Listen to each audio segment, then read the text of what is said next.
Alright guys, we're going to do a little walkthrough for you. Wednesday walkthrough, lot 4, A and B. Not sure what you're going to do with the address changes, but anyway, going to kind of walk you through this and try to hopefully you can get an idea of how this is laying out. Hopefully you can see these two stakes right here, left and right of the screen. This is the box for, I guess, what we're calling 4B. This was the parking pad they'll be on. This is the patio over here. I'm gonna maybe walk around this way to get a better angle at it. While I'm doing that, so as you know, lot 5 has got to come off of this pole and move back to that pole way back there, the meter I mean. And so we've trenched in some new conduit over here to the edge. We're going to do something real similar to what lot 3 has over there. So it'll have a line coming off of the meter down into the ground, and basically what that is sitting right there is a sub panel. There's a 100 amp breaker in there that feeds the main panel inside the house, and that's what we're going to do right here. So down here in this hole, just on this side, it's kind of filled in a little bit, is the rest of the conduit that goes into the house to the panel. And so we're going to do another sort of a junction box, if you will, right here. This is old conduit that that box there, the current box, has 2 circuits, a 30 and a 50, which I'm assuming are probably for the stove and maybe an air conditioner, but those are still right here. We cut them off right there, and we'll pick that up and join it into this box as well and just carry on with the existing conduit into wherever it goes. So you can see here, I don't know how well, but this is sort of what's left of the trenching. This is the power stub up for lot 4B. Maybe you can see it better when I spin around here and get out of the sun so bad. I don't know, the sun is just brutal. So maybe you can see, I don't know if you can see our strings or not, but try to give you a visual of where this parking pad's going to go. Maybe you can see that string there, and it runs alongside that. We are going to have to trim this grapefruit tree back.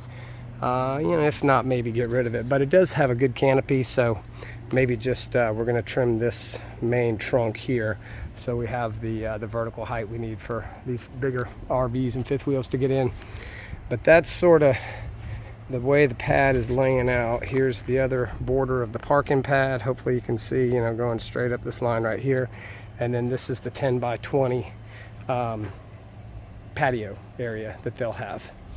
And so going over here, here's our power pole, waiting on our, we've got the conduit in. We'll fish tape the wires through, the pull cords rather, pull for the electrician, and then he'll pull them through, from the stub ups over to, the appropriate places. Now, if you're astute and paid attention to the plan, you should notice a huge mistake right here. It's not huge, but I'll give you a hint.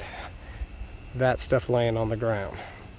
So we forgot to trench in our pipe for our conduit for the power for lot 4A. So we'll be back at that tomorrow. Sometimes you just get a little ahead of yourselves, but no big deal. Digging's fairly easy. I don't know if you can tell. I mean, if you can see all the tire ruts, this ground is so soggy and soft, and we've had some big rain lately, but we are praying for some dry weather, so this will dry out, and then we can come back through with the rakes and kind of grade this a little bit better.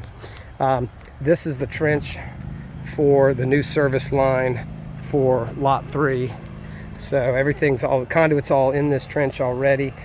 We've got this still exposed because I just want the electrician to have all the room he needs to wiggle around, but our plan is he's just gonna take our new pipe right here and move it over, cut this off here, then our new feed, this is the feed from the existing meter over there, but we'll just put our new feed wires from here into this and bring it up to power her up. So shouldn't take long, but we haven't covered this up yet just because we want to really make sure she or he, the electrician, has lots of room to wiggle the pipe if he needs to. So couple more things. We've got our sewer stub up already in place, and our water line. We just picked up the water line that was servicing this lot. We did reroute the sewer kind of came back in this direction, or the septic rather, but the pipe, but we just put it in here and, you know, got our slope and, you know, put it more appropriately where it needs to be for this lot. You can kind of see how this one's gonna sit. I don't know, I hope you can. I'm not sure if you can or not, if it's picking up on camera, but you can see kind of the yellow line and follow it down to that corner. So the part, you can see the stake there and maybe the one right there, that's the front of the lot. This is where the pad will be, and that's the edge. Hopefully you can see that right there, the edge of their patio, 10-foot wide patio. So we are gonna have to take out, you know, like we had talked about, this concrete slab.